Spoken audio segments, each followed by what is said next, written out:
குறிப்பேடு அதிகாரம் 20. ஏதோமுடன் போர்.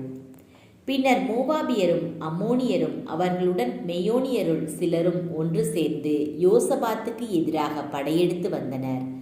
சிலர் வந்து யோசபாத்திடம், பெரும் திரளானோர் கடலின் அக்கறையில் இருந்தும் ஏதோமிலிருந்தும் உம்மை எதிர்த்து வந்து ஏங்கேதி என்ற அச்சோன் தாமரில் இருக்கின்றனர் என்றனர். அப்பொழுது யோசபாத்து அச்சமுற்று ஆண்டவரை நாடுவதில் உறுதி பூண்டு யூதா மக்கள் யாவரும் நோன்பிருக்குமாறு கட்டளையிட்டார்.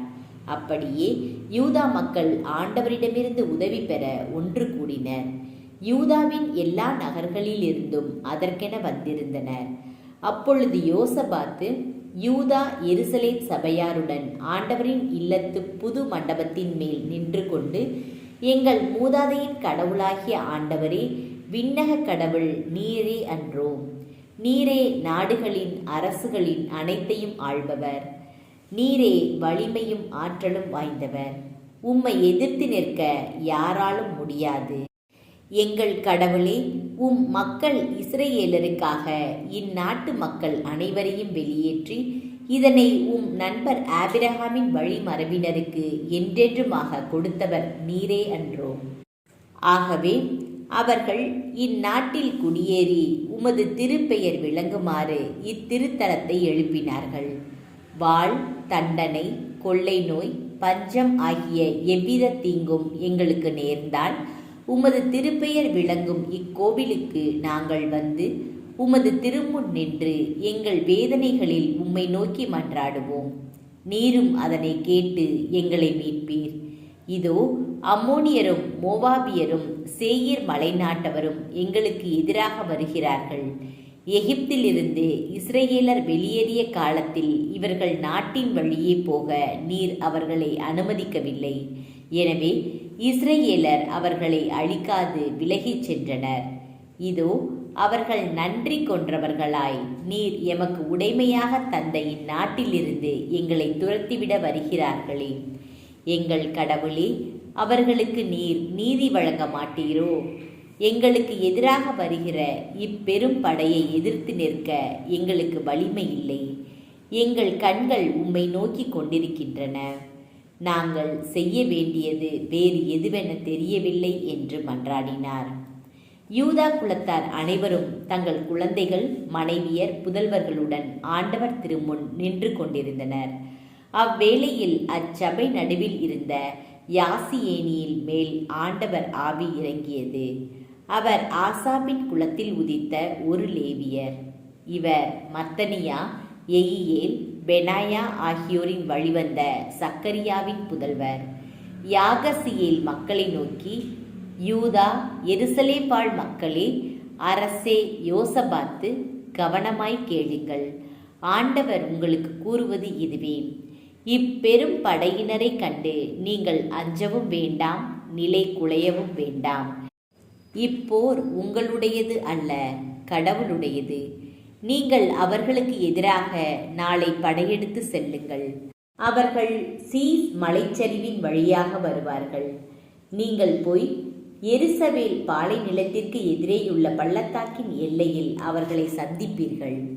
அங்கே நீங்கள் போரிட வேண்டியதில்லை, அணிவகுத்து நின்றாலே போதும். யூதாவே, எருசலேமே, உங்கள் சார்பாக ஆண்டவர் கொள்ளும் வெற்றியை காண்பீர்கள். எனவே அஞ்சாமலும் நிலை குலையாமலும் இருங்கள். நாளை அவர்களை நோக்கி செல்லுங்கள். ஆண்டவர் உங்களோடு இருப்பார் என்றார்.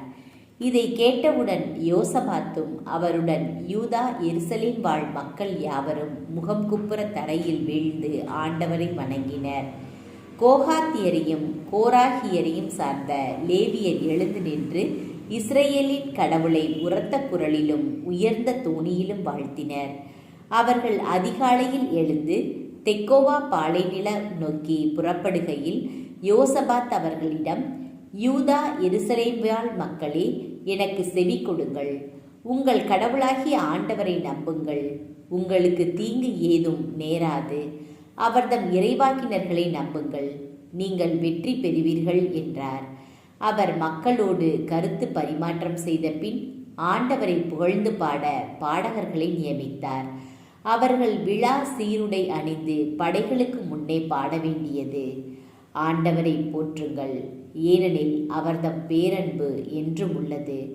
அவர்கள் அவ்வாறே ஆண்டவரை புகழ்ந்து பாடத் தொடங்கிய போது யூதாவை எதிர்த்து வந்தவர்களான அம்மோனியரையும் மோவாபியரையும் சேயீர் மலை நாட்டவரையும் ஒருவருக்கொருவர் பகைவராக்கி முறியடித்தார் ஆண்டவர். முதலில் அம்மோனியரும் மோவாபியரும் சேர்ந்து சேயீர் மலை நாட்டவரை அடியோடு அழித்தனர். இவ்வாறு சேயீர் மக்களை தீர்த்து கட்டிய பின் தங்களுக்குள் ஒருவர் மற்றவரை வீழ்த்தி அழித்து கொள்வதில் உதவினர். யூதா மக்கள் பாலைநில காவல் மேட்டுக்கு வந்து படை திரளை பார்த்தபோது நிலத்தில் பிணங்களே கிடப்பதையும் யாரும் உயிர் தப்பவில்லை என்பதையும் கண்டு கொண்டனர். உடனே யோசபாத்தும் அவர் மக்களும் அவர்களின் உடைமைகளை கொள்ளையிட வந்தனர்.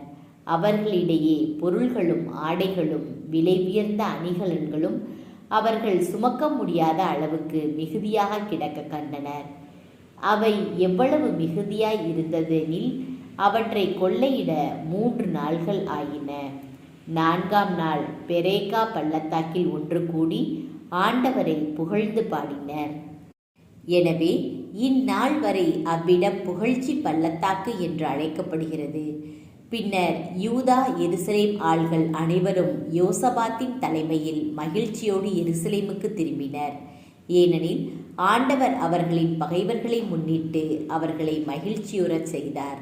அவர்கள் தம்புரு, சுரமண்டலம், எக்காளம் இசைத்து எருசலேமுக்கு வந்து ஆண்டவரது இல்லத்தினுள் நுழைந்தனர். ஆண்டவர் இஸ்ரேலின் பகைவர்களுக்கு எதிராக போரிட்டார் என்ற செய்தியை கேள்வியுற்ற எல்லா நாட்டு அரசுகளும் ஆண்டவர் மீது அச்சம் கொண்டன. யோசபாத்தின் அரசு அமைதி கண்டது. அவர் கடவுளும் அவருக்கு எத்திக்கிலும் அமைதி அளித்தார். யோசபாத் ஆட்சியின் முடிவு. இவ்வாறு யூதா நாட்டை யோசபாத்து ஆண்டு வந்தார். அவர் தம் 30வது வயதில் அரசரானார். அவர் 25 ஆண்டுகள் எருசலேமில் ஆட்சி செய்தார். சில்கியின் மகள் அசுபா என்பவளே அவர் தாய்.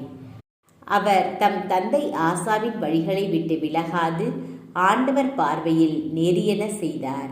ஆயினும் தொழுகை மேடுகள் அகற்றப்படவில்லை. தங்கள் மூதாதையின் கடவுளாகிய ஆண்டவரை மக்களின் மனம் உறுதியாக பற்றி கொள்ளவில்லை. யோசபாத்தின் பிற செயல்கள் தொடக்கம் முதல் இறுதி வரை இஸ்ரேல் அரசர்களின் ஆட்சி குறிப்பேட்டில் அனானியின் மகன் ஏகூவின் சொற்களில் எழுதப்பட்டுள்ளன. பின்னர் யூதாவின் அரசன் யோசபாத்து தீய வழியில் நடந்த இஸ்ரேலின் அரசன் அகசியாவுடன் சேர்ந்து கொண்டார். தர்சீசுக்கு போகுமாறு எட்சியோன் கெபேரில் அவர்கள் கப்பல்களை கட்டினர்.